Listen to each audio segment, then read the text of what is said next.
కొర్రలు అటుకులు కలిపి మజ్జిగతో అట్లు, ఒక అరకప్పు కొర్రలు, ఒక పావు కప్పు అటుకులు, ఒక అర చెంచా మెంతులు, ఒక కప్పు మజ్జిగ వేసి 6 గంటలు నానబెట్టుకుందాము.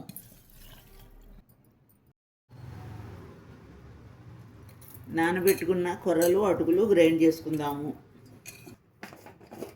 కొంచెం ఉప్పు వేసుకుని గ్రైండ్ చేసుకుందాము. ఇలా గ్రైండ్ చేసుకుని పిండండి ఒక అరగంట నానాక వేసుకుందాము. పెంక పెట్టుకున్నానండి.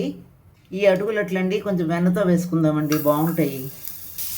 వెన్న కరిగే వరకు ఇలా పెనంతా పోసుకొని దోశ వేసేసుకుందామండి.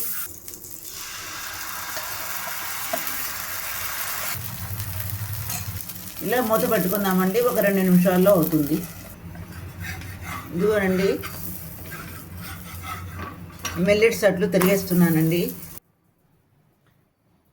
ఈ మిల్లెట్స్ అట్లలోకి అండి కరివేపాకు పచ్చడి చేశానండి. కరివేపాకు కంటికి చాలా మంచిది కదండి.